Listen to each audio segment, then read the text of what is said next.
I call upon Dr. Ratna Purohit to speak on Vivekananda's universal perspective of education. We are all aware of the Swami Vivekananda's contribution to the thought on education, the concepts of education, and since she has worked in the mission for very long in this area, I request her to speak today. I would like to throw light on the perspective of education advocated by Swami Vivekananda. What he has thrown light on the education, it is not that education which we learn in the universities or the schools. He tried to bring the minds and the hearts of the people while teaching or propagating the Vedanta thought of Shankara. And he has given his own remarks on that education. That is what I would like to share with you.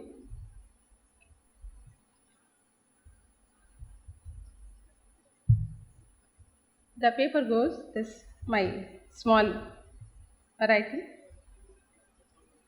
Education is the manifestation of perfection already in man.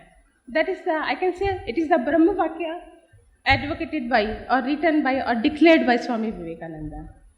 He never said that education is not there and we are just illiterate or something like that. He said just it is the education is the manifestation which is already in man. And then he says it is the Brahma Vakya on education. And before throwing light on education with the reference to our universal perspective of Swami Vivekananda, let us know what is education. Is it an important device to run the life program? I should say yes. This is very important device to run the life program. It is as essential as air, food and the shelter. And education has two more components, I should say, the literacy and the knowledge. Because sometimes we get confused with the education, literacy and knowledge. And I would like to share on what is the literacy and education and knowledge. The ability to read and write, that is called the dictionary meaning for the literacy. And education is spoken of as bringing up the life with good code of conduct, whereas knowledge is coined as information and skills acquired through experiences or education and put them into practice. That is the knowledge. In fact, it becomes essential for us to be literate, and from literacy it leads to education, and from education it leads to knowledge. Swami Vivekananda, when speaking on education, said, education is not the sum total of or an amount of information that is put into your brain and runs right there, undigested all over your life. You must have life building, man making, character making, assimilation of ideas. If you have assimilated 5 ideas and made them your life and character, you have more education than any man who has got by heart the whole library. In Sanskrit it says, Yatha kharash chandana bharavahi bharasya vetta natu chandanasya. As the ass carrying its load on the sandalwood knows only the weight of the sandalwood, not the value of the sandalwood. In the same manner, if we are not knowledgeable, we are not educated, we are just carrying the load on us only.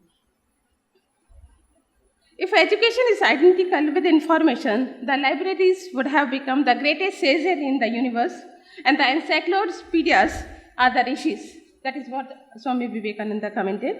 The ideal, therefore, is that we must have the whole education of our country spiritual and secular. That is the important emphasis given by Swami Vivekananda. It is the complete works on Swami Vivekananda, 3rd volume. Swami Vivekananda tried to establish the integral education which had its roots in spirituality. He emphasized on that type of education which is helpful in controlling the mind. As it yields good fruits, he never favored the education which results in only book learning. Swamiji defined education in the following manner and stated, what is education? Is it book learning? No. Is it diverse knowledge? Not even that.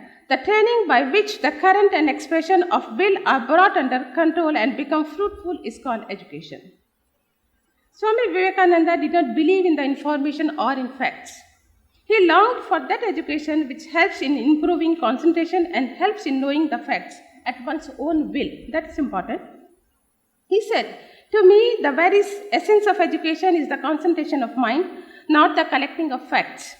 If I had to do my education over again and had my voice in the matter, I would not study facts at all. I would develop the power of concentration and detachment, and then with a perfect instrument, I could collect the facts at my own will.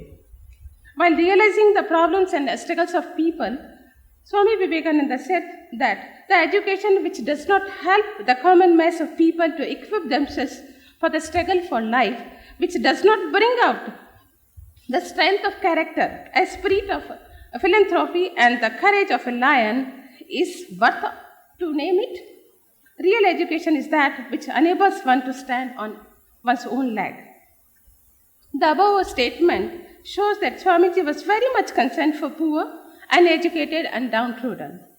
It shows his caring feeling and compassionate mind filled with pure love for all. His vision for education and mission for masses can be understood clearly in the light of Yoga Sutra by Patanjali, where Patanjali says, Maitri Karuna Mudita Upekshanam Sukadukha Punyapunna Vishyanam Bhavanatah Chitta Prasadanam.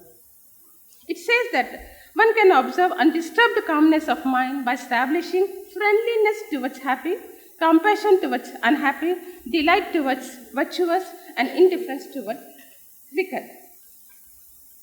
Swami Vivekananda was of the opinion that education must yield results and it should be fruitful to all. He said, by education I do not mean the present system, but something in the line of positive teaching and positive thinking. Mere book learning won't do. We want that education by which character is formed, strength of mind is increased, and the intellect is expanded, and by which one can stand on one's own feet. That is I can say it is also one of the Brahma Vakyas, Mahavakyas by Vivekananda. Further emphasizing on women education, Swamiji said that women are to be equally educated. No way they are to be considered weak or incapable. He said, with such an education, women will solve their own problems. Along with other things, they should acquire the spirit of valor and heroism. In the present day, it has become necessary for them also to learn self-defense. The above statement shows that the concern over women education is as relevant as it was in the era of Swami Vivekananda some 150 years back. The firmness of mind plays an important role in uprooting the problems of non-education. I specifically use this non-education because I love this. If I say illiteracy or uneducated, it will just give some the different aspect. But non-education, if the time permits, we will discuss on this, the particular term non-education. The strong mental frame, cultivated of good characteristics and a commendable life with high virtues are to be acquired by knowledge. Knowledge is only the chief and the strongest tool to help establishing the firm foundation of education. It puts a complete full stop to the problems of non-education. It is already accepted that education results in knowledge. It is the knowledge or jnana, which is the only purest thing in the world. It makes a man wise and spiritual. Bhagavad Gita comes for our rescue and says, Nahi jnanena sadrisham pavitram iha vidyate. Tatsvayam yog samsiddha kalen atmani vindati. That is Bhagavad Gita, 4th chapter. Many people opine that knowledge comes from outside. It is an external object. But Swami Vivekananda was of the firm opinion that it comes from within. He said that now this knowledge is inherent in man. No knowledge comes from outside. It is all inside. What we say a man knows should, in strict psychological language, be what he discovers or unleashes. What a man learns is really what he discovers by taking the cover of his own soul, which is a mine of infinite knowledge. He says it is a mine is a mine of infinite knowledge. The Indian sacred text Rig Veda expresses the similar view of the knowledge in the following manner. Brahaspate vacham, brahaspate pathamam vacho agram, yat prairata namadheyam dadhanaha, yadesha sreshtam yadari pramasit, Prenatadesham nihitam guhavihi. This is a Samvada on Gyan Sutra in Rig Veda. O Brahaspati, prior to speech, while giving names to the objects, whatever was said by man was the first real form of speech. The knowledge was sinless and excellent. That knowledge was hidden in secret and it was disclosed through the divine love of you, O the Brahaspati. Knowledge indeed is inherent and dwells in one's own mind. All our great sages and scientists realize the knowledge from within. Swami Vivekananda, while citing Newton, said, "We said Newton discovered the gravitation. Was it sitting anywhere else in a corner and waiting for him? It was in his own mind. The time came and he found it out. All knowledge that the world has received it comes from the mind. The infinite library of the universe is in your own mind. The external world is simply the suggestion, the occasion, which sets you to study your own mind, but the object of your study is always your own mind." Further, he says, all knowledge, therefore, secular or spiritual, is in the human mind. Here the question arises that how to acquire this inherent knowledge. Bhagavad Gita comes for our rescue again and it answers that the one who has faith acquires the knowledge. Shraddhavan lavate jnanam tatpara sayat indriya, that we all know this. There is no other tool to have knowledge than the Shraddha or the faith. Swamiji, while speaking on faith, quoted that the very brave hero of Kathopanishad, Nachiketa, it reads, when Nachiketa's father was performing the yajna and then he was offering Nachiketa even all the Pitodaka, Jagdatrana, etc., all the incapable things. Then he says, the Nachiketa asks his father, Om Ushanaha vai Vajashtavasa Sarvaveda Samdadau Tasyaha Nachiketa Nama Putra Asa Tamha Kumaram Santam Dakshinasu Niyamanasu Shraddha Avivesha. That is important point. So Amanyata. Then Shraddha entered into his heart in the Nachiketa, and then the Nachiketa even conquered the death and obtained what he desired for. Vivekananda, while appreciating Shraddha, declared that Shraddha alone matters to make a person great and strong.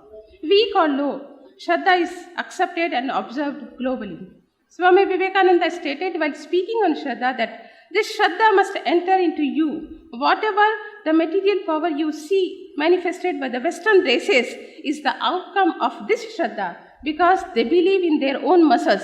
And if you believe in your spirit, how much more it will work. Hence it comes to this, that the Shraddha is the fundamental principle for having knowledge. Swami Vivekananda was a great educationist and had an ocean of knowledge within his own mind, coupled with complete right faith, I will say Satviki Shraddha. He was a true practitioner of all religions and philosophies. He was a true spiritual man. Repeatedly, Swamiji emphasized on faith or Shraddha and declared that Shraddha alone works wonders. And he said, be strong and have the Shraddha, and everything else is bound to follow you. Education and knowledge are the two sides of the same coin, namely faith. He said, the education that our boys receive is very negative. The schoolboy learns nothing, but has everything of his own. Broken down want of Shraddha is the result. The Shraddha which is the keynote of the Veda and the Vedanta, the Shraddha which emboldened Nachiketa to face Yama and question him, through which Shraddha this world moves. Again Swamiji says that those people with devoid of Shraddha are very dangerous, as they get themselves lost, as always covered by ignorance and doubt. Swami Vivekananda, while expressing this idea, he quotes Bhagavad Gita and he says, Agyascha ashraddhadanascha sanshaya atma vinashyati. It reads that the ignorant, the man devoid of Shraddha, the doubting self runs to ruin. Therefore, we are so near to destruction. The remedy now is the spread of education. First of all, self-knowledge. The knowledge which culminates in spirituality is the only true knowledge. Swamiji wanted that let everyone be knowledgeable and practice spirituality. He knew that those who are universally accepted and can make the entire globe a common platform is the only spirituality. It can bring the minds closer and the hearts united. It is the only knowledge which destroys the ignorance present in the minds of the people and in turn illumines them by the light of spiritual knowledge. It is well said in Bhagavad Gita as follows: Jnanena tu tadajnanam yesham nashitam atmanah. It can be ascertained that we must have knowledge so that a full stop to ignorance, illiteracy, wickedness, and the like be made. Bhagavad Gita believes that the knowledge, the jnana, and the supreme knowledge, vijnana, make a person's life meaningful because they provide the sense of satisfaction. Adi Shankaracharya, in his commentary in Bhagavad Gita on Jnana and Vijnana, said that the knowledge is the sincere study of scriptures and knowing its content, whereas supreme knowledge, the Vijnana, is that which is practiced honestly. He says, Jnanam Shastrokta Padarthanam Parigyanam Vijnanam tu Shastratah Gyatanam Tatha e Svanubhava Karanam. Jnana Vijnana Praptatma. The system of integral education that Swami Vivekananda conceived has theoretical, practical, and social levels. At theoretical ground, Swamiji wanted that both science and religion must be taught together for clear understanding. Swamiji declared that we must have what we want is the Western science coupled with Vedanta, and Brahmacharya is guiding force motto, and also Shraddha and faith in one's own self. Swamiji perceived religion and science as mutually complementary to each other, as they deal with two different planes of reality, the transcendental and the empirical. Both represent men's quest for ultimate truth or the reality. Science seeks truth in external world, whereas religion seeks truth in the depth of the consciousness. The practical ground should also be complementary between religion and science. Education should help a person to transcend the senses and acquire spiritual knowledge and apply this knowledge in practical life to solve the problems of life. Swami Vivekananda called this function as practical Vedanta. On the other hand, education must enable a person to gain vocational skills and efficiency and master Western technology. At the social ground, education should help a person to lead a perfect moral life and serve the suffering humanity with compassion. Swamiji believed in Brahmacharya, the continence, and strongly suggested that the sincere observance of Brahmacharya makes a man master all learnings. He said, "Do you see, simply by observance of strict Brahmacharya continence, all learning can be mastered in a very short time. One has unfailing memory of what one hears or knows but once." He believed that Brahmacharya can easily be practiced while staying with teacher. He focused on a healthy teacher-taught relationship. Swamiji just tried to re-establish the Upanishadic tradition with Guru Shishya lived together and acquired the knowledge. Swamiji said, "My idea of education is personal contact with the teacher, Guru Graha Vasa. Without the personal life of a teacher, there would be no education at all." Again, expressing his worry on the present day educational institutions, he said, "Take your universities, what they have done of their existence. They have not produced a single original man. They are mere an examining body." Swami Vivekananda suggested that the university must be a universal city, a common place, a common platform where all can come and acquire the knowledge of universal friendliness, love, equanimity, compassion, non-enmity, and thereby a person can be equipped with universal spirituality. And then only it can be defined as universal education is separate and secular. He cites Bhagavad Gita and says, "Advaishta sarvabhutanam maitra karuna evacha nirmamo nirahankara samadukha sukhakshami." Swamiji called the common ground of spirituality as universal religion. At the famous Chicago Parliament of Religions, he spoke of it as follows: "If there is ever to be universal religion, it must be one which will have no location in place or time, which will be infinite like the God. It will preach, and those sun will shine upon the followers of Krishna or the Christ, on the saints or the sinners alike, which will not be Brahmanic or Buddhistic, Christian or Mohammedan, but the sum total of these, and still have infinite space for development, which in its Catholicity will embrace in its infinite arms and find a place for every human being. That is what, and I'm fortunate enough to witness that hall of Swamiji in Chicago. I was charged like anything. When I read this, I feel that I am just there only. That is the power of spirituality, I can say. Perhaps Swamiji's idea may become clearer if we call it universal spirituality. It has been called as secular spirituality. The universal spirituality that Swamiji propounded has a unique and important characteristics. It does not have barriers separating the sacred from the secular. Swamiji's philosophy was cited by Sister Nivedita, and she writes, "No distinction henceforth between sacred and secular. To labor is to pray, to conquer is to renounce. Life is itself religion." To him, to Vivekananda, the workshop, the study, the farmyard, and the fields are as true as fit scenes for the meeting of God with man as the cell of the monk or the door of the temple. To him, there is no difference between service of man and worship of God, between manliness and faith, between true righteousness and spirituality. That is the beautiful statements by Sister Nivedita. Swami Vivekananda longed for universal education. It is the only divine knowledge, that is spirituality, which is capable of bringing the hearts, minds, and nations closer and makes one feel Vasudhaiva Kutumbakam. Swami Vivekananda, no doubt, provided a very unique yet common platform to practice right education by adopting a practical path of Vedanta.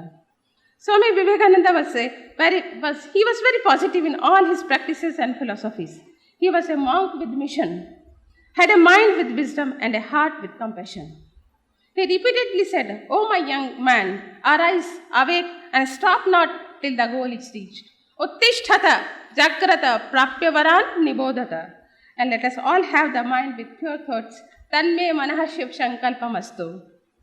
Now the question arises that can we have that bent of mind to adopt and practice universal education, which is spiritual and secular? This is the only question before us now.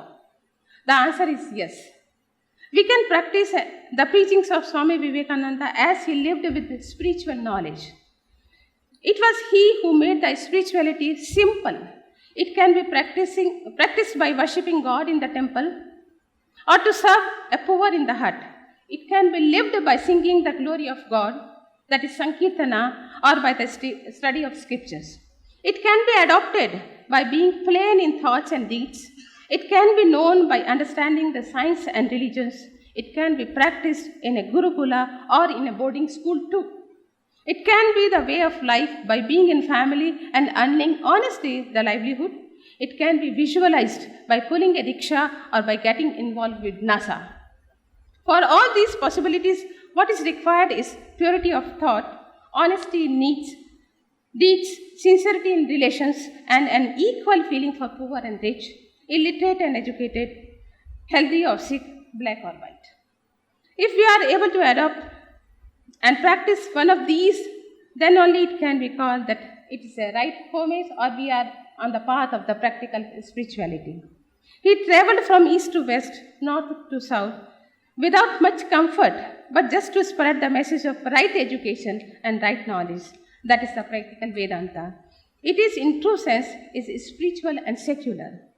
Nowadays, we talk about the right to education. The government of India's policy is the right to education. But he spoke of right education, not right to education. Therefore, let us put our sincere efforts to live that practical Vedanta, that is right education, advocated by Swami Vivekananda. On the other hand, we should understand the supreme reality, the knowledge of Brahman, that is of Adi Shankaracharya, the theory of Einstein. We must live the Prema Bhakti of Chaitanya Mahaprabhu and Nirguna Bhakti of Kabir. We need to be simple and pure like Thakur Sri Ramakrishna and like the sages of Arunachalam Sri Raman Maharshi. And we must be wise or Vivek Shila and spiritual like Swami Chinmayananda and now like Swami Tejomayanandaji and Swami Advayanandaji. I would like to conclude by paying humble salutations to all sages for making us comprehend the real education and making us knowledgeable. Let us just change our attitude and perspective from negative to positive. I am sure that we can make spiritual knowledge a universal education by not restricting it to the temples or to the ashramas. I am hopeful that it will be an essential part of our daily routine or life. Let us practice truth and love and uplift the self by the self. Uddaret atmana atmanam natmanam avasadayet.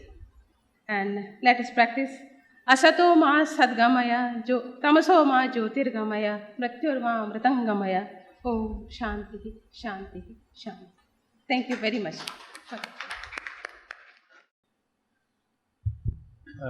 It's not a question but appreciation.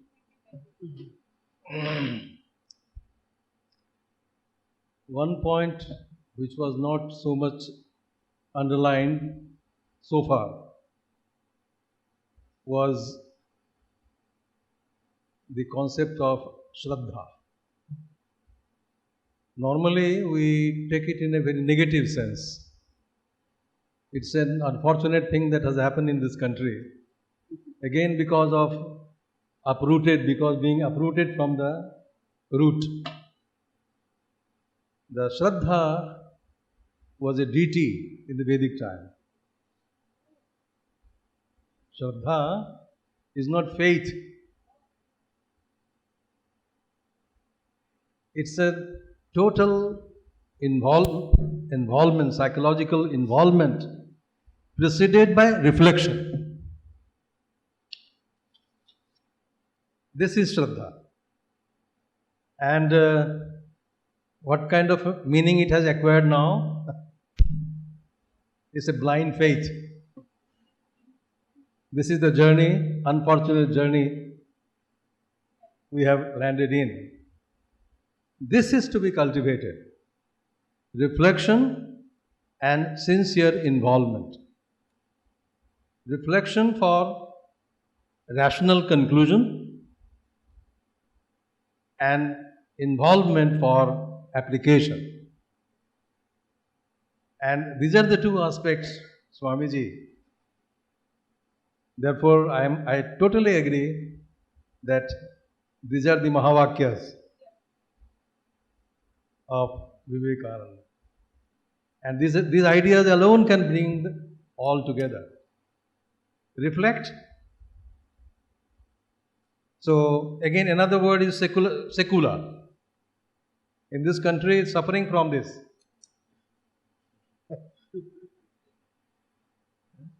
Secular is universal.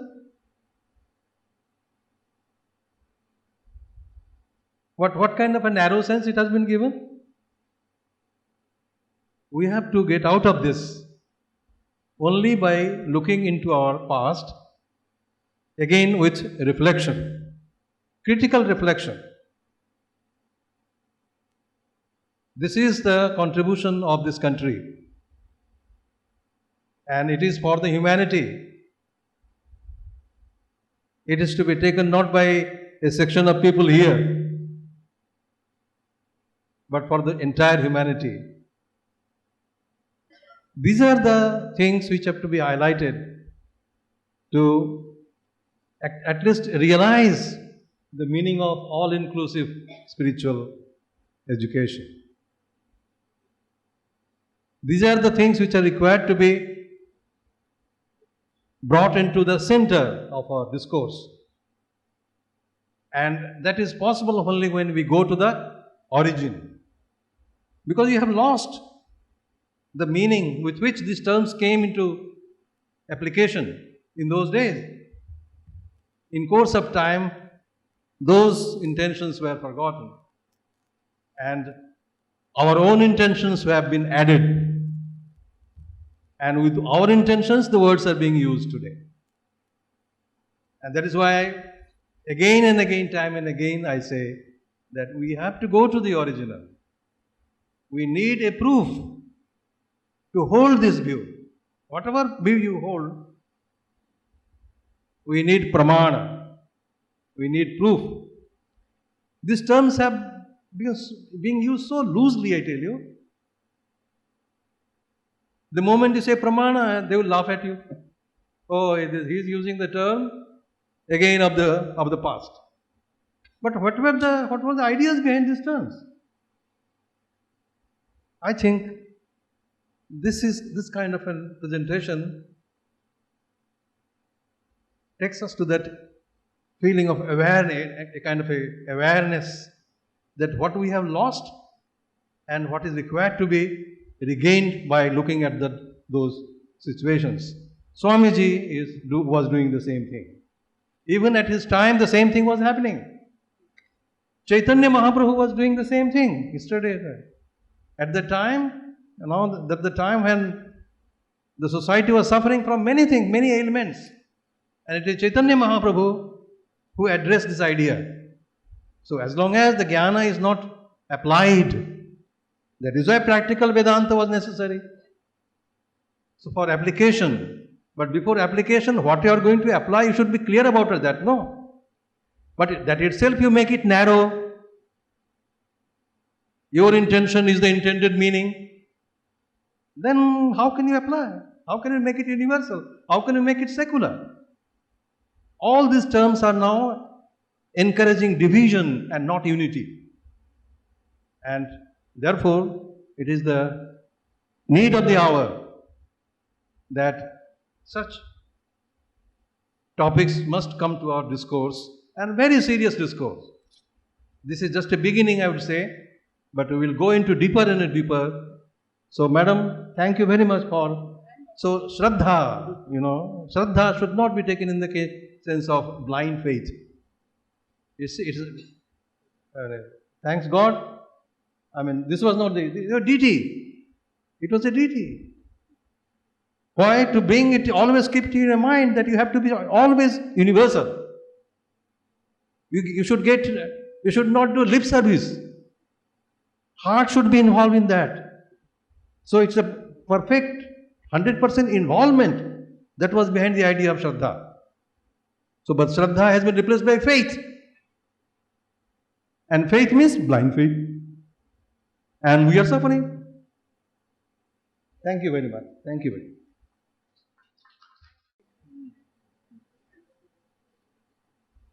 I also have a word of appreciation. Very good presentation, very well communicated. This is for sharing some knowledge.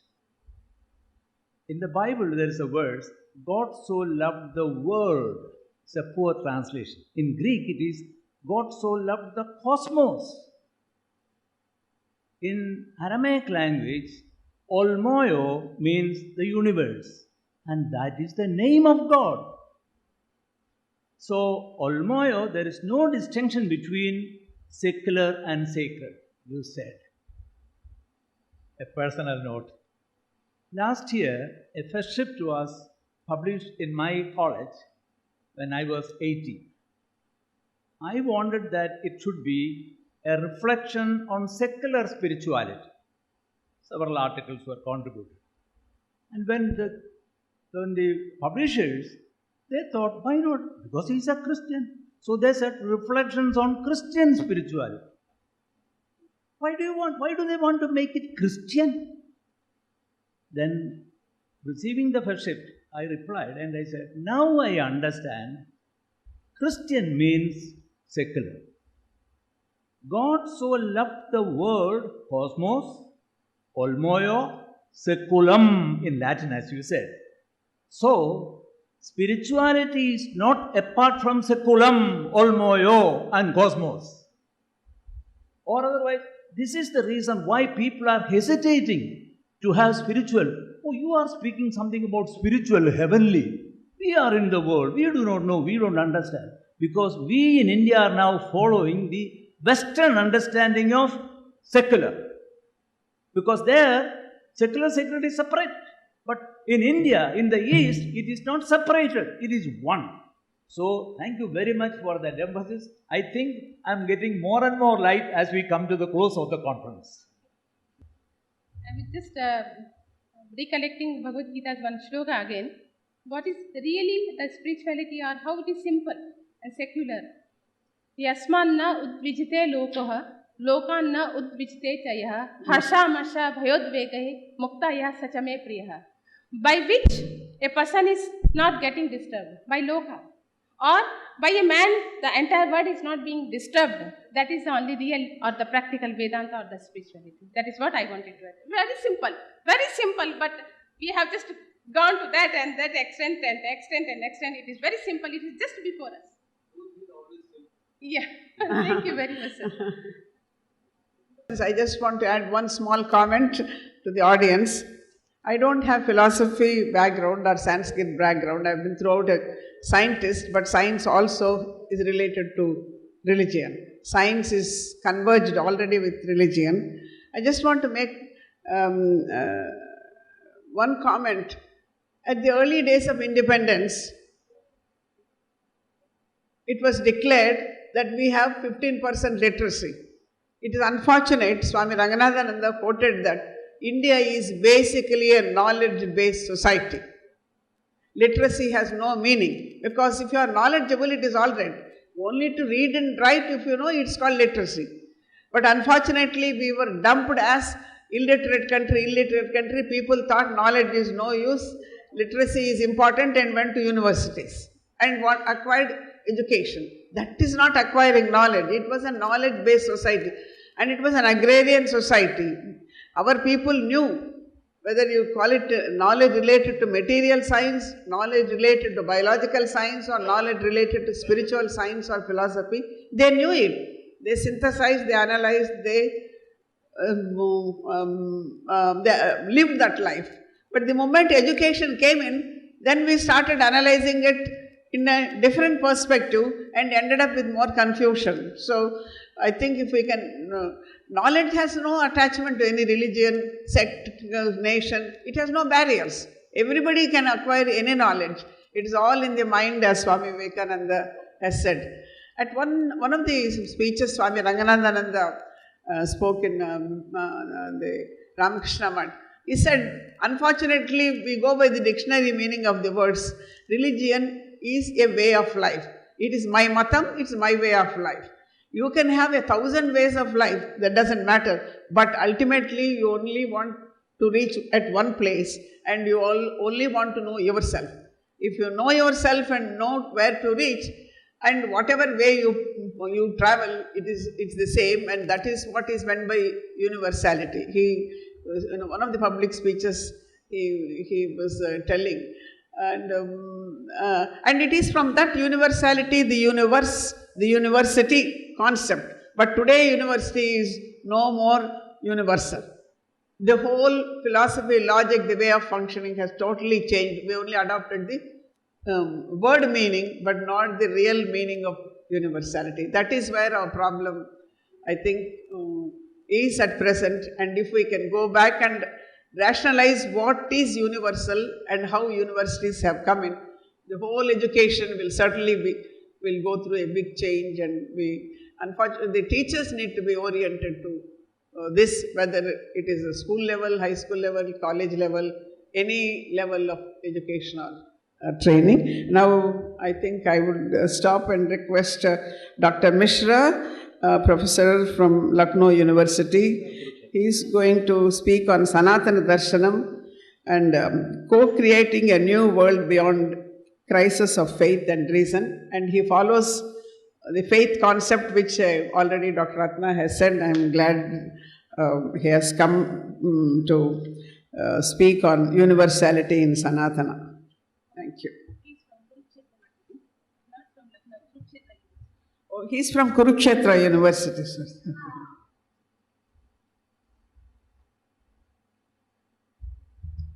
कदा काले मातः कथय कलिता लक्तकरसं पिबेयं विद्यार्थी तव चरणनिर्णे जनजलं प्रकृत्या मूकानामपि च कविता कारणतया समाधत्ते वाणी मुखकमलताम्बूलरसतां सदाशिवसमारम्भां शङ्कराचार्यमध्यमाम् अस्मदाचार्यपर्यन्तां वन्दे गुरुपरम्पराम्.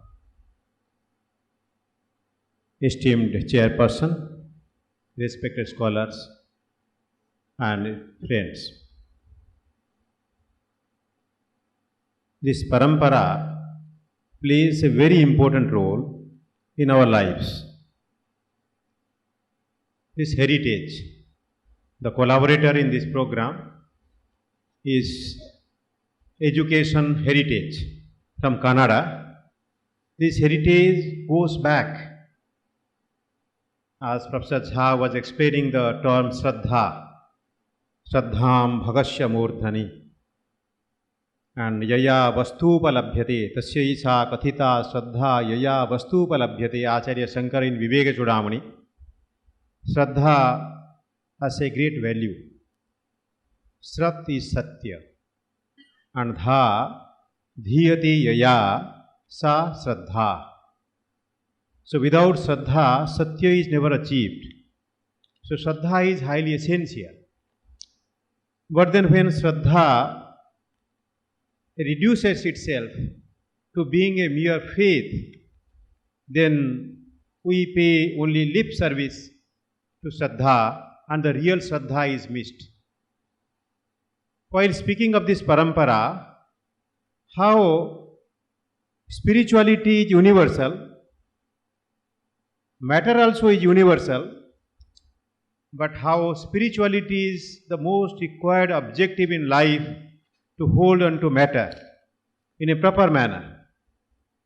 Maybe spirit also is matter. Maybe there is a dichotomy between spirit and matter. Maybe not only spirit and matter, but many more things also may creep in. Sciences and religions. When we reach out to those very early days, then we see how the giver of all knowledge, Brahma, he gives the best of knowledges to his eldest son, who is Atharva. Brahma devanam prathamam sambhabhuva vishwasya karta bhuvanasya gupta sa brahma vidyam sarva vidya pratishtham Atharvaya jeshtaputraya praha. This Atharva, this Tharva, the root is for causing violence. The root is also to be unstable, company.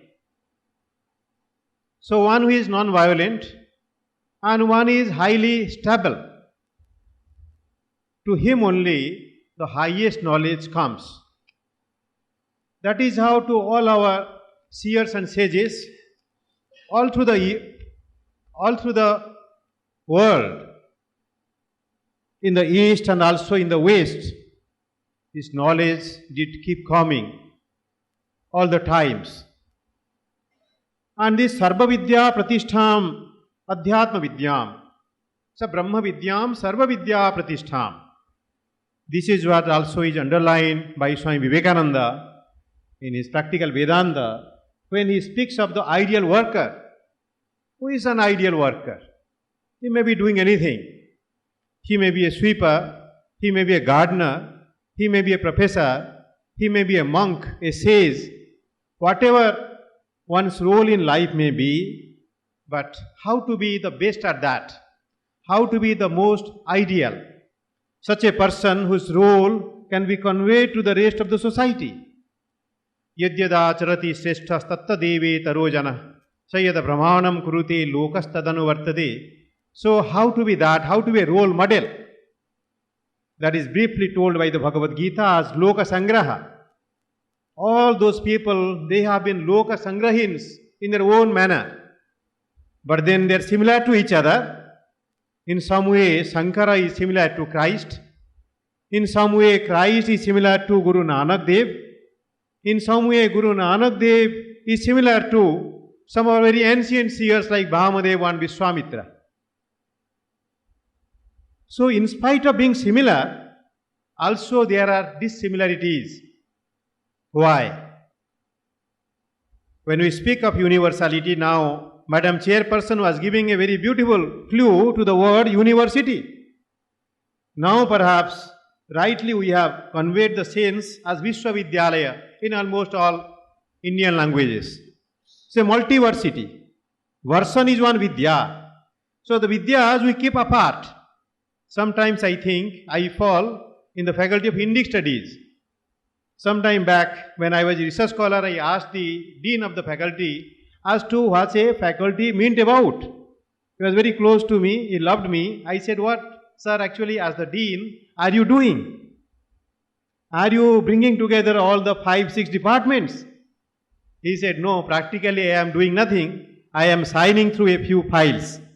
That is the extra work I am doing, except being a professor of philosophy. He is a professor of philosophy department. So this university, where different versions do meet, yatha nadya chandamana samudre astam gachanti namarupe vihaya tatha vidwan namarupad vimukta, etc. So how to bring together this togetherness, to be together in the field of knowledges, in the field of social activities, in the field of religious beliefs. Once I was in Muktananda Ashram. We had to be there through a retreat in the summer, in May, June. Some 8 days I was there doing some lectures, and in between the lectures there were some practices. Just like here we are doing a kind of speaking and listening and discussing things, more of a discursive intelligence that is coming into play here. But in between they are doing meditation, they are doing some exercises, and then again listening to some music and songs. Of course, we had the good Bansi Vadanam last evening. So like that, then I asked some of them. 50% were from abroad, other countries. Some of them were practicing Christians, and 2-3 were also of Sufi and Islam background, and the rest were Indians. I asked some of them, see, good friends, you are here, you are a practicing Christian, so how is it that you are doing all these things? Do you inculcate something? Or just as an onlooker you have come, just to gather some more information on religion, on spirituality? There was an Advaita Saivagam and Tantra, things were there. So they said, no. While being practicing Christians, while being Sufis and Islamists, also we can do certain things, we can add something to our agenda. And they are doing that. They are doing japa, they are doing dhyana, without ever undergoing a religious change. A change from shifting from one religion to another. So this thing brings us to the concept of universality. Then we look upon Sanatana Darsanam. Actually, the letter went to me that had the topic as Sanatana Darsanam, which was given to me. I thought Sanatana Darsanam, it's a very vast area. But then, okay, I should also keep the title and also add some thing to it.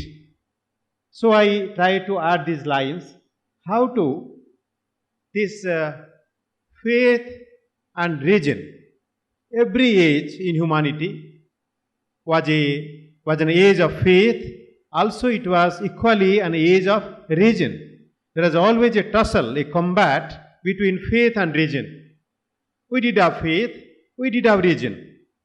If we see this Sanatana Darsanam, this thing Saddha, which takes us to the idea of Satya, in the Prashnopanishad, in the 6th question that is asked to Pippalada by one of his disciples, inmates, he is Svetakesa Bharadwaja.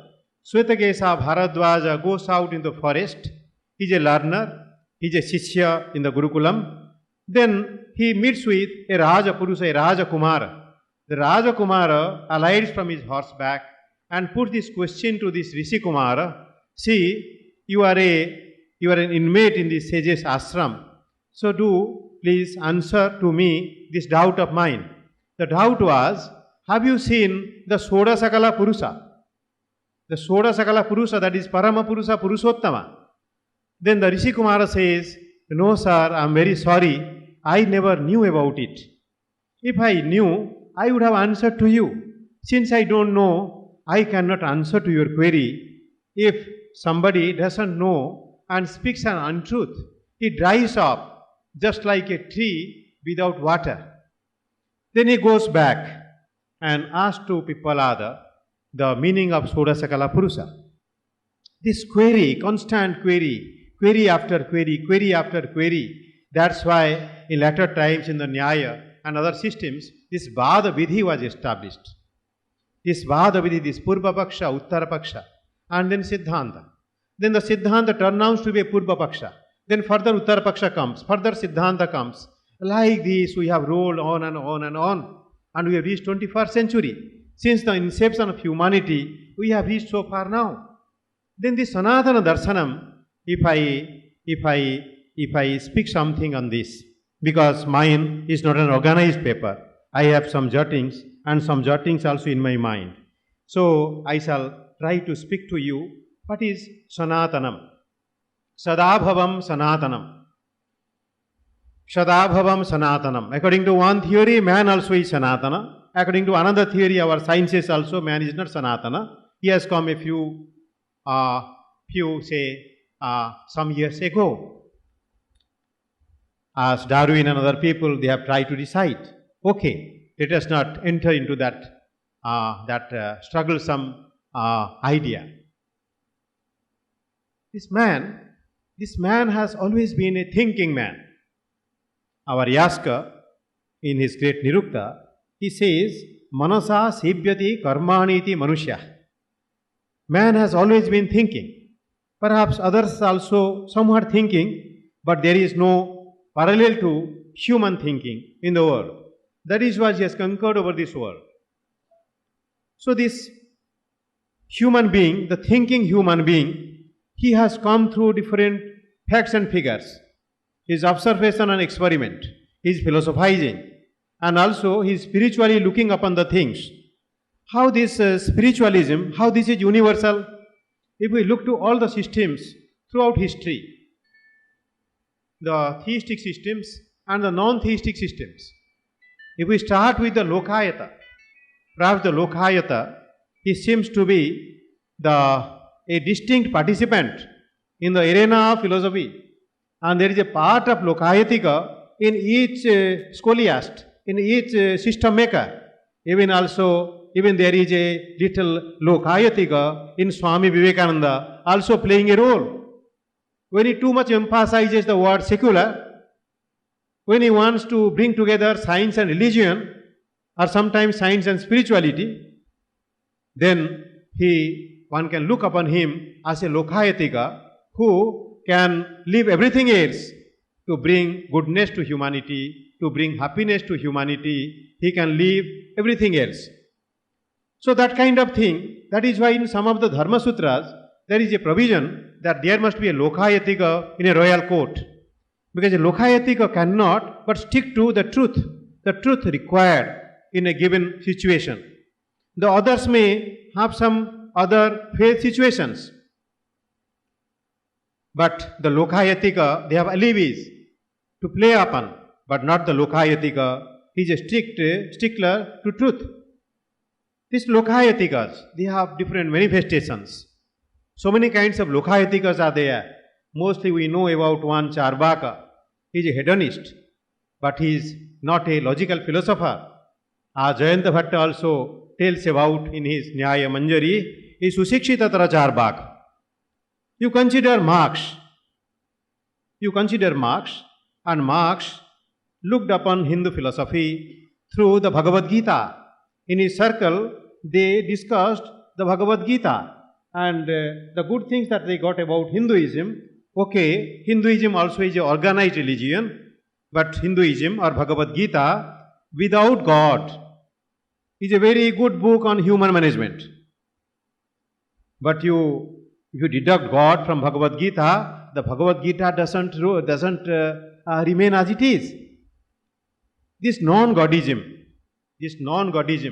not only the Lokayatika, the Charvakas or the Marxists or their counterparts in Greek civilization in some say 6th and 7th century BCE, but in our own fold also, the Sankhyaites, the Mimamsakas, and some say even the Vaisesikas, and the Buddhists, the Jainists, all these people, they have managed without a God. And not that they are not spiritualists. If we look to that Sardarshana Samuchaya by Haribhadra Suri, he speaks of the Buddhists and Jainas as also spiritualists, not Nastikas. They say only the Charvakas are Nastikas. Then coming to the Charvakas or the Lokayatikas, Professor Anandal Thakur, he wrote more than one paper on this. He comes to the conclusion that no, these people also did have a cult. And this cult also had some faith groundings. Because in Sarvadarshan Sangraha, Bhasmo Dhulana Para, Kapala Panayaha, etc., these adjectives, they come to suggest that the Lokayatikas also did have some cult. They practiced some belief, some faiths. So these people, these atheistic people, they also want an organized world. If you find out how Karl Marx, by writing the Das Kapital, without food in his stomach and always pressurized by the situations, in the British Museum library, he was working till night. You see, a man, to mitigate human suffering, like a seer, he is also working. Perhaps like Dadichi, Karl Marx is working. A sage. But could the world see to the ultimate situation that he hailed as the highest, that people called as utopian, never it could be practiced, that is socialism.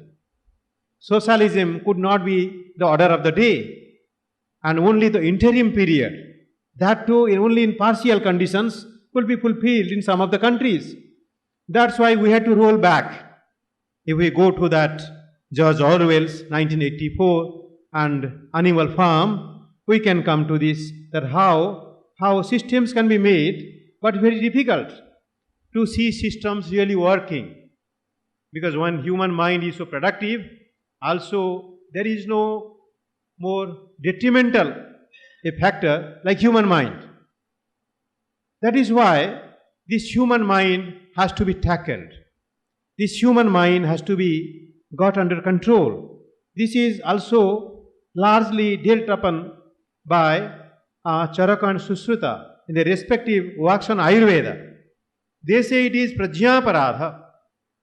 Prajnaparadha. This is at the root of human and natural calamities. This Prajnaparadha.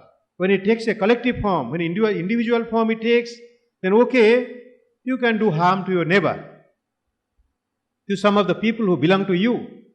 But when in a collective way, in a statecraft, in a society, in a religious organization, if this takes place, then this Prajnaparadha can do havoc. And actually this thing has happened.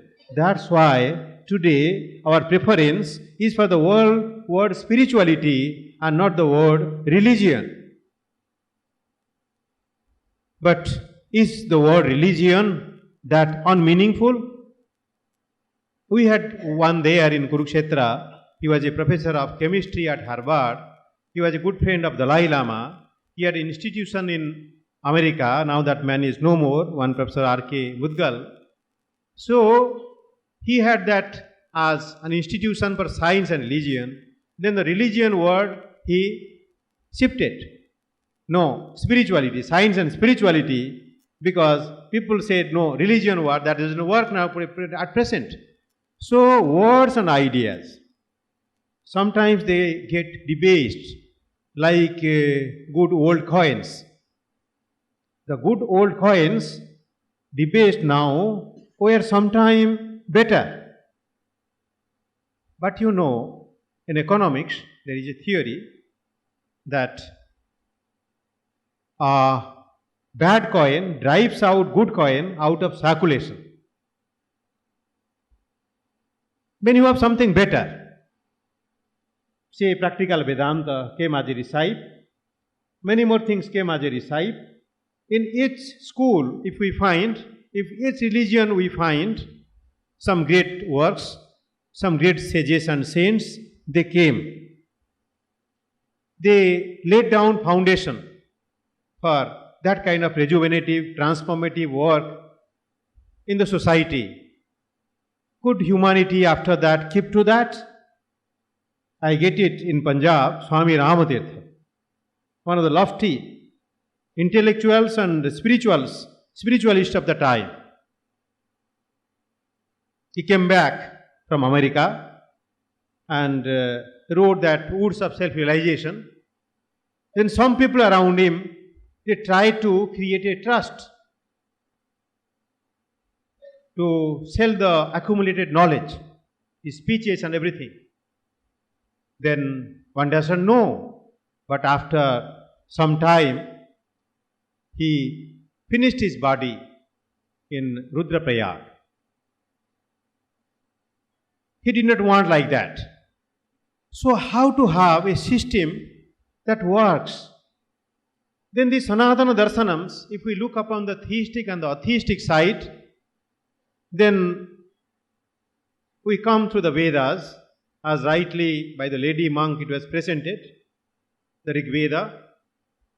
Some people may not agree with this, particularly of the Samana tradition. Okay, there has been knowledge, but the first codified knowledge is the Rig Veda. We can't deny that.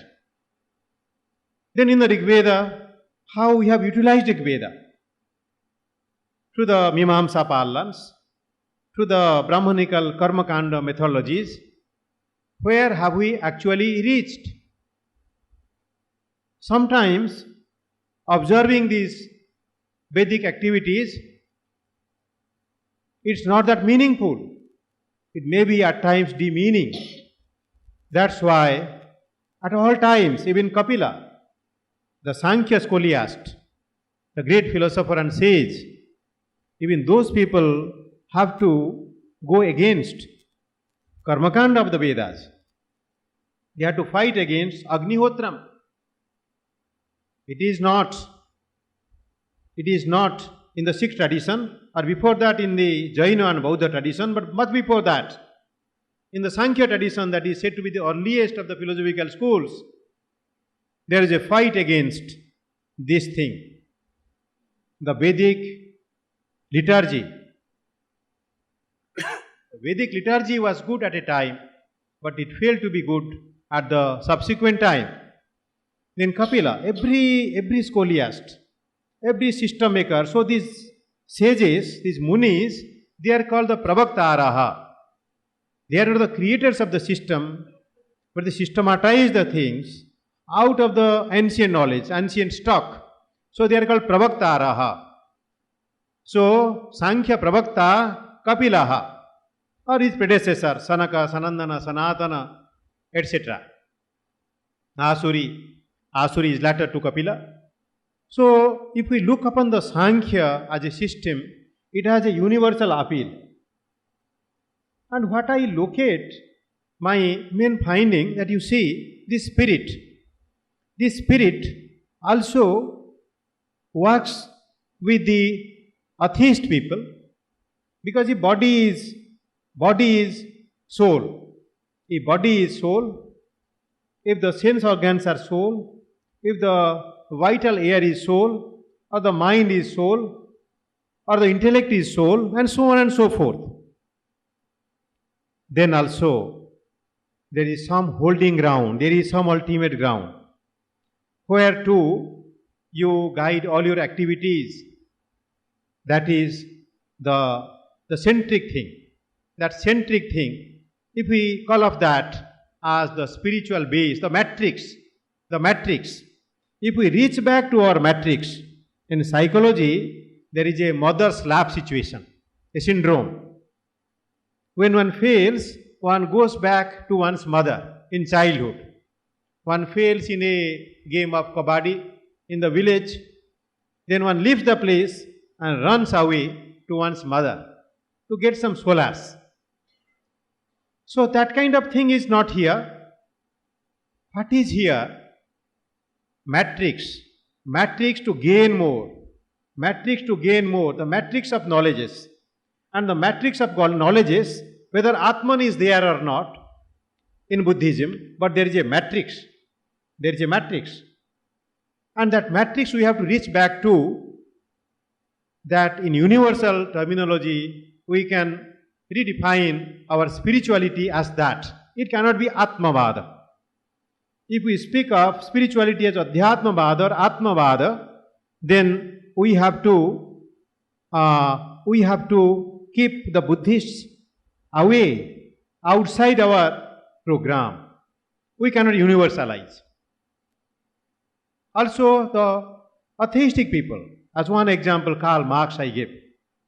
He was a strict spiritualist because he was sharing the human suffering, colossal human suffering all over the world.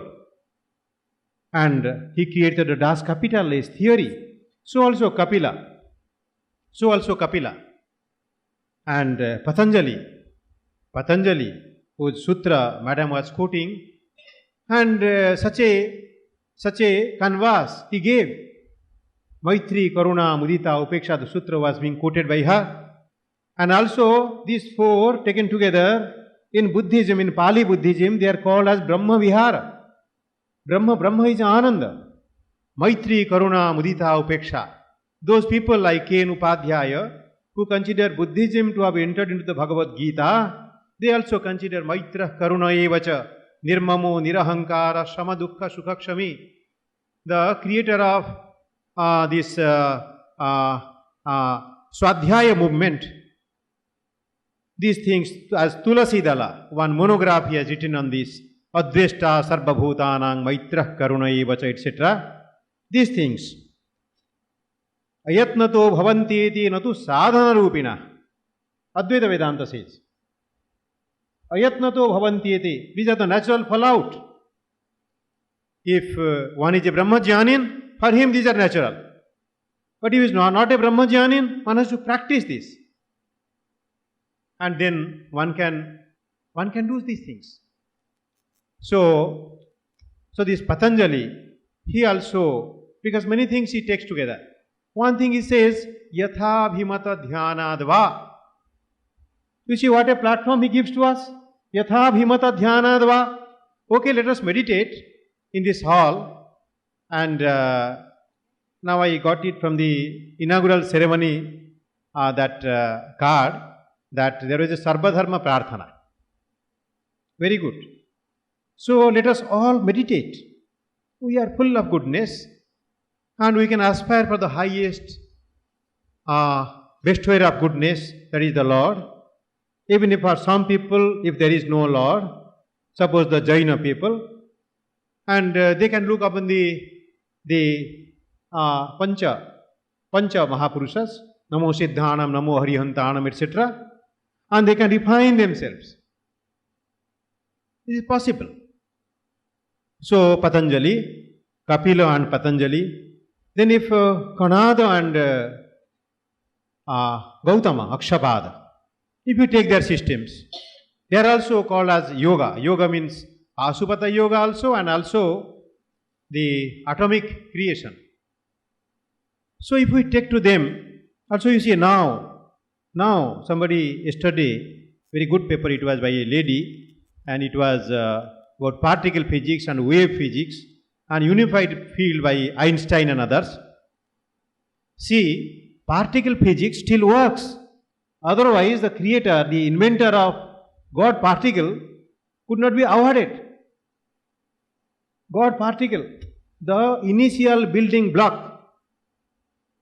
Then our look goes back to Kanada. Kanada, he is the systematizer. In 6th, 7th century BCE, if we stick to that time, about him, then this particle, Paramanu, Parangmatrutehe, and so on. You see, Kanada and Akshapada, the systems they gave, also because you see these systems, they are looking upon each other, cooperating with each other, helping each other, but when it comes to an individual system, it fends for everything. It's a complete system. Nyaya also is a complete system in itself. It explains about the creation of the world. it explains about an individual self, society. It has Papa Punya considers Dasavidhani Punyani, Dasavidhani Papani. Bhatsyayana says in his Bhashya. So all these things. So these are universally applicable frameworks given by different scholiasts. Scholiasts they are because they are philosophers, but spiritual realizers also they are. So they are munis. Then if we come to Jaimini, the Mimamsaka, the Pravakta of the Mimamsa Sutras, then you see a Karma Mimamsa.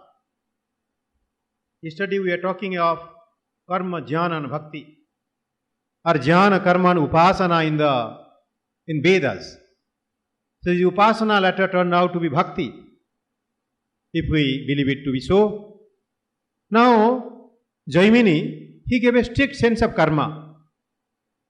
There is no Vedic passage, no Vedic statement which is not guiding us to some kind of Vaidika karma. So this karma mimamsa. So this karma, don't we require good karma? And there are also jnana karma samuchaya vadins. This jnana and karma, if you make a samuchaya of that, bhakti comes as an instant help. That sloka in the 4th chapter of the Bhagavad Gita, Yasya sarbe samarambha kama sankalpa varjitaha jnanagni dagdha karmanam tamaho panditam buddha. Does it not apply to all religions? All religions? So if so he is that. But he has no God. He has no God. So people say karmeti mimamsakaha. But karma is not, because there is no God at all. There is no God. So without God, systems also could manage. And they could give a spiritual recipe to humanity. Then comes our Vedanta. And this is a seat of Advaita Vedanta primarily. And Advaita Vedanta, since it holds all other systems, in Prathama Adhyaya and Dutiya Adhyaya Tarkapada, all the systems have been, you can say, they have been judged, and they have been somewhat ruled out by Adi Shankara in his great gloss on the Brahma Sutras. So, if we look to that, where does God stand in Advaita Vedanta? Is God a construction? Is God a fig of the mind? We can say so, because Brahma is there. So, starting from God up to the minerals, everything is illusory, if we say so. And this is so. Some people who are theists in Advaita Vedanta, they may say, okay, that Brahman is nothing but God. Vadanti tat tattva vidaha tattvam yaja jnanamadvayam brahmeti paramatmeti bhagavaniti sabdyati, the Bhagavatam sloka. Some people quote that, even the Advaita Vedantins, they say, no, this Brahman, this is only Bhagavan, this is only God. But strictly, logically, in Advaita Vedanta, we can't see that kind of God which we come across in the Nyaya Kusumanjali of Udayanacharya. Certainly that God is not there in Advaita Vedanta. Then the Jainas and Bauddhas, as I somewhat spoke about them, then you see, they have also no God, but a world, humanity, non-human creatures, and we need good in this world. We need happiness, universal happiness, happiness in society, in individuals. So, this age, the age of science, the age of information, the age of advancement, the age of reaching out to different planets, this age also is struggling with the idea of faith accumulated so far and the idea of reason accumulated so far, and both are ever growing in their own manner, in their own directions. There are crises. Radhakrishnan, a Vedantin, he also wrote about the crisis of faith. So these faiths, that is how Shraddha came down to be faith, when it was not practicing, when it was not transformative, when it was not practical, when a Shastra doesn't become practical, it reduces itself to scholastic practices. So when a Shastra is practiced, then actually it caters to human good. And I think in all these Shastras, in the Sanatana Darshanam, one basic thing which comes out very loudly in the Brihadaranyaka Upanishad, and there perhaps the word Darshanam in that particular sense occurs, because of which later these Vidyas, these Shastras we call as Darshanas, and that Maitreyi Yajnavalkya dialogue, where that Atma Vavare Drashtabhyaha Srotabhyo Mantabhyo Nididhyasitabhyaha Atma Vavare Darsanena Sravanena Nididhyasane Vari Vijnatam Bhavati. So that Vijnataramare Kena Vijaniya. The crux of the matter, that Darshana, in Sankhya parlance also, Ekameva Darshanam, Khyatireva Darshanam. What is that Khyati? That is Sattva Purusa Nyata Khyati. That in between matter and spirit, there is a dichotomy. This dichotomy has to be threadbare understood and practiced. Then only one feels that I am Purusa and I am not Prakriti. But then the same Bhagavata parlance, if we take care of, Swayam Prakriti Rishwara, where we come to that unique one principle. Vyasa, the great Advaitin, in his Bhagavatam, which the Vallabha tradition people, they accept as a gloss on the Bhagavad Gita. So the Vyasa says that Swayam Prakriti Rishwaraha. So the dichotomy is no more, because Prakriti is Ishvara. Because a center and the periphery, a center only widens itself to be the periphery, and the periphery contracts itself to be again the center. So this is in a way the Leela that goes on, and within that we are cut up. Vivekananda says that to be God is the aim, that is the highest aim. To know God and be God. One Islamic practitioner. There are some Sufi people who are also sometimes counted as Islamic people. The Sufi person was sitting in meditation. The moment he rose from meditation, he told, I am God, I am God, I am God. Then his fellow Islamic friend told, tell it to me only, don't tell it in the society. This is blasphemy. What I am coming to, multiplicity of experienced knowledge giving rise to multiplicity of philosophical systems, multiplicity of logical systems. If we don't tolerate that, we can't co-create a new world order, where all kinds of cross-borderings ought to be allowed. We carry, when in some other country, with very great faith, our passport. If that we miss, then we may land in jail. Why? This cross-bordering of ideas. Why can't we choose another's ideas if that is good to us, another's idiom that is good to us? Why we can't universalize? So how to universalize?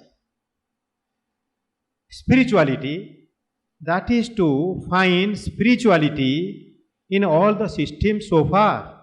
in all the schools of thought so far.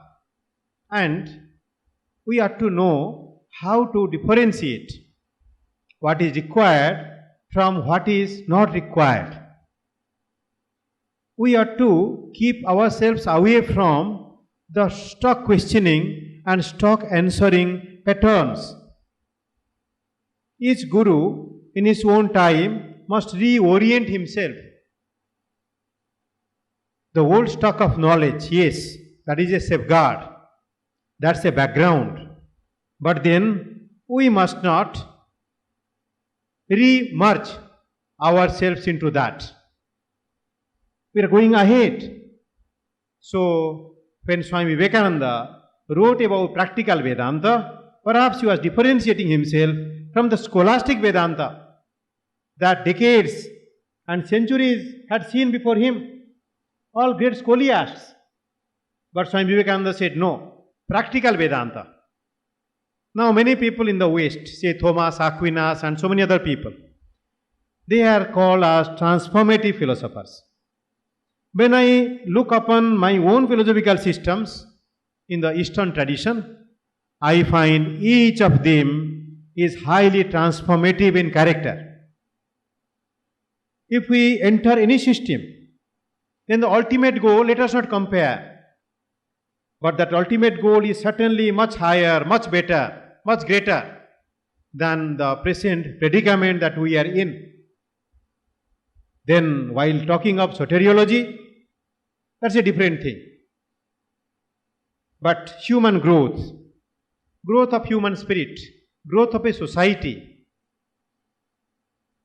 the stopping of these star wars, what we have done, because there is a crisis of reason, there is a crisis of faith. So, to get out of this turmoil, spirituality, in spite of keeping to our own religious folds, if we turn to be spiritual, if we draw upon the spiritual recipes of different so-called religions or faiths and reorient them for our own times, because each time needs a separate situation. 150 years of Swami Vivekananda, many more years of many more sages and saints. Swami Ranganathananda, rightly she quoted, he is a great person. Once he came to our university to deliver the valedictory address. We had a vice chancellor who was a great economist. When he became the vice chancellor, he said, I shall be vice chancellor for only 3 years, and in the 3 years, thrice I shall have the convocation ceremony, and only 3 persons I shall invite who are worth inviting. Then he invited Swami Ranganathananda and the person, and you can say he was a system. So we need many more people like this, and perhaps then this education in all inclusive universal spirituality. How to make this spirituality a part and parcel of each school, each thought, each science. When we talk of philosophical systems in Western sense, we say there is metaphysics, there is logic, there is ethics, there is axiology, and what more, there is epistemology. These 5 things. We can see in ethics, if one is not spiritual, one can't be ethical. Because you can sympathize, you can't empathize. You can do both in a better way if only Atma Upamya, if it is there. So if that is the fact, then this Atman, whether it exists or doesn't exist, then God, whether He exists or doesn't exist, but we can be certainly spiritual, and we can certainly universally create some applicable models of spirituality, and different societies and civilizations in different settings we can make applicable models of our own sense of spirituality. And here, the older systems, the Sanatana Darsanas, they come in a very big way to render a helping hand to us. So that's how, right from the Vedas up to the present times, those who have so far guided humanity, we can make a map of their mutual give and take. Give and take. If we consider that, then the distinctions we shall forget. And while sticking, I don't say that Sampradaya Khandana, no. Keep to your Sampradaya. Sampradaya Raksha and Sampradaya Vriddhi. How Sampradaya Vriddhi? Also looking upon other Sampradayas, bringing something, or so that you can get a better meaning of your own Sampradaya. And Sampradaya is Jnana Sampradaya. It's not that kind of madhab or something like that. So if we keep on doing this, then humanity will have a steady progress and we can get out of the turbulent situation that on social, national, international levels we are faced with at present. So this is what I have to say in brief. That is why the Sanatana Darsanas is worth reading. Sometimes I think because of Sanskrit as a language going down, now the Shastras, once there was a seminar on Swami Vivekananda, in the Vivekananda chair in Simla University, HP University Simla, there I had a paper. So I told, see, Swami Vivekananda read through the Vedanta texts. He was a strict man of Sanskrit. He did not read through Vedanta from translations and adaptations, no. He read through Vedanta. He knew Sanskrit as a language and he has every respect for the Shastra. But then the Shastra he took out to the West and presented in his own way as a rare missionary zeal. That is how he told of Islamic body and Vedantic brain. And he told we have to go beyond Veda, Bible and Quran. Yet take the help of these things and go further. So that is how spirituality is a journey. We are all participants and let us participate in such a way that the whole of humanity progresses, and that is the mission that all our sages and seers held as very deeply dear to their own hearts in their own times. Thank you very much. Again, it's a problem again, Now, all problem is created by the term God. And therefore there are people who have allergy to the term God. Because they have not understood what is the significance of God. Now, Isha Vasyamidam Sarvam, that Isha, if it is God, then is it not what Professor Talwar is telling? Yes. That before the visible and so manifest, Vyakta and Avyakta. If this is the meaning of God and you say that is what you are promoting, then are you not promoting the idea of God? So God word is creating problem to you. But the word God is for Ishvara for us, Isha for us. And that is not creating any problem for us. So it's all in that language, the language, that is a connotation that language carries. And that is why a certain kind of a concept has been put in that word, and with which the people are acquainted, with which you are talking. And therefore they find it is not acceptable. But therefore if we go back to the Vedic, therefore it's not the science and other tradition, I would say, it's the Vedic. Universality is the Vedic and science. Don't say science and Vedic or science and other tradition, but you say Vedic tradition versus other tradition. Because Vedic tradition is much more other when the science was born, what we call to be born. But ultimately what? If you are promoting, if you are convinced with certain thing that in the beginning it is not Vyakta, Yes. and after that it is not Vyakta, Madhya Bhaktani Bharata. It is only in the middle it is manifest. So there was no beginning There is no beginning and there is no end. So we are talking that as God. And therefore that pervades everything. And therefore everything is God. If this is the idea of God, then why should you have an allergy to the word God? So what is required is define those concepts properly and then start communicating with the people. I don't think there will be any problem.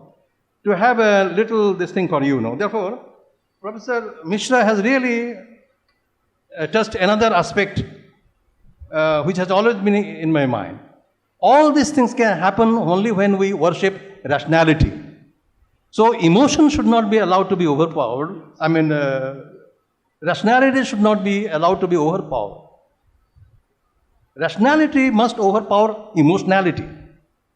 And therefore it is necessary that we must go for that. So this, now Charvaka for instance, Lokayata, the term he has used. You will see in the tradition, the point is that we are not familiar with the tradition at all. The rational tradition, the intellectual tradition, we know nothing. The Charvaka, who is decried, who is neglected, which Charvaka? One who ridicules the tradition. Veda nindakaha, Charvaka. Nindakaha. So he becomes Nastika. But one who inquires into the truth, he is also called Charvaka. He is also not, they are respected.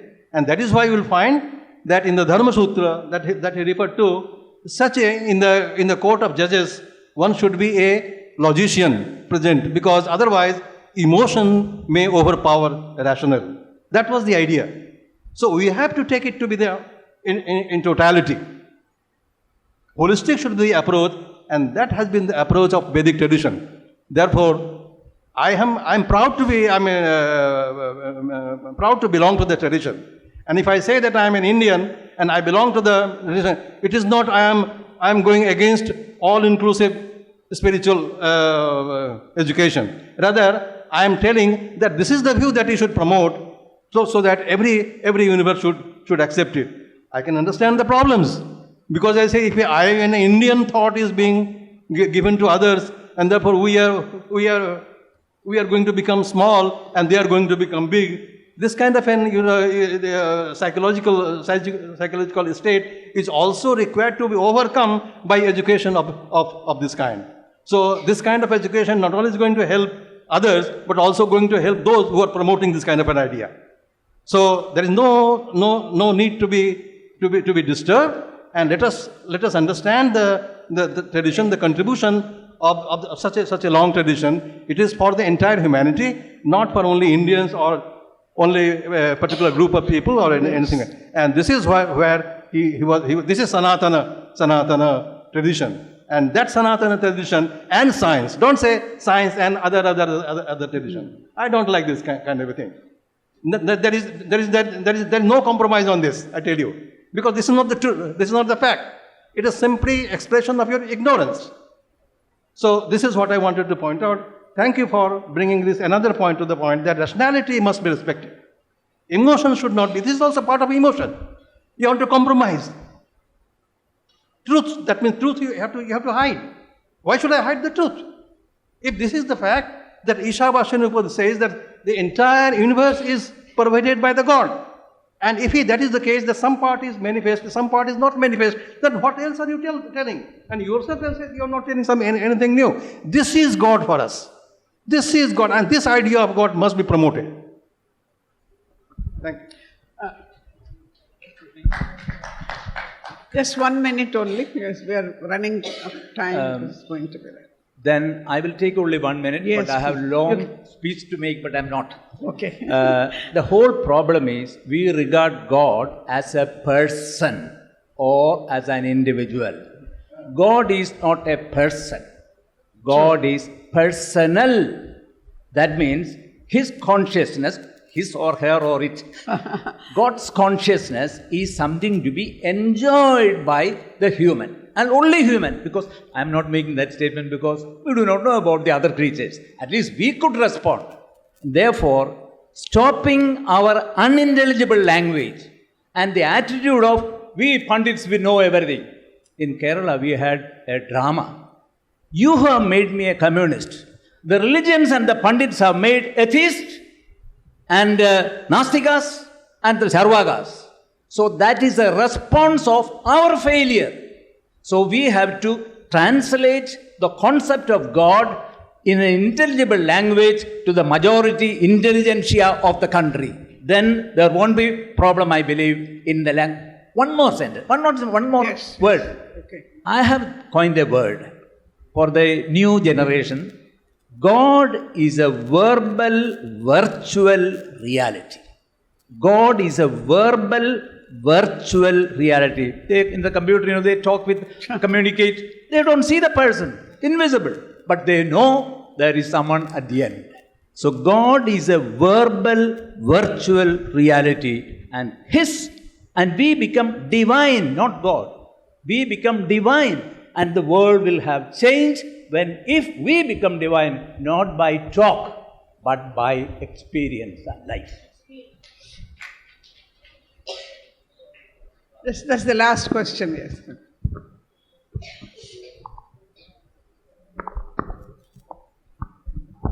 Again, it's not a question.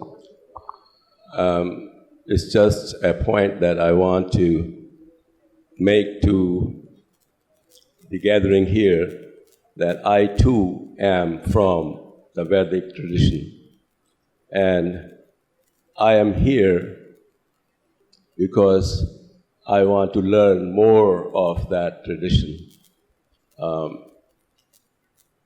word Brahma is also from the Vedic tradition, and the word Isha is also from the Vedic tradition, and the essence of Isha and the essence of Brahma, you can say, is the same. But having said that, we must recognize the common understanding of the word God. In other countries, the word God is understood as the anthropomorphic God. And to make a distinction, you have to make a distinction. The word God and the word Isha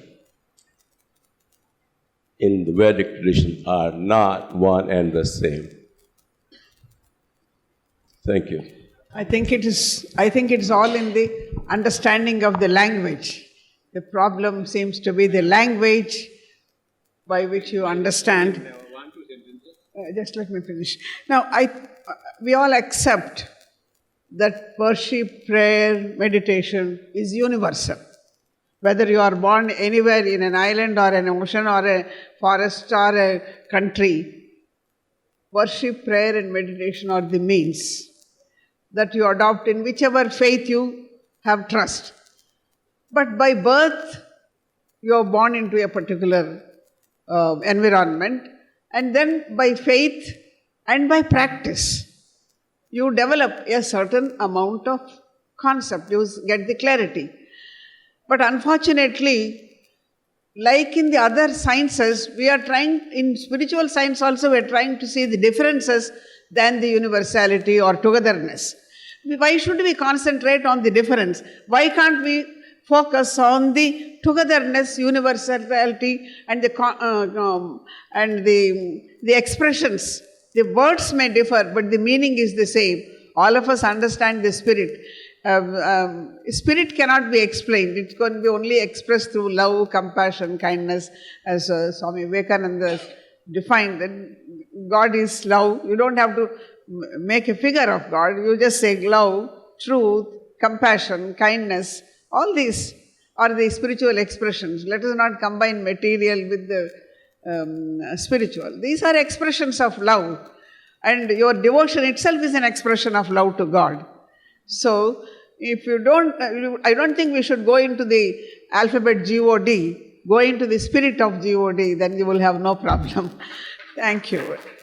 It was a very interesting session. I thank Dr. Ratna Purohit and as well as Dr. Mishra, who have dealt and given some clarity on this universality of education and Sanatana. Thank you all very much for the audience, for the good participation. Thank you.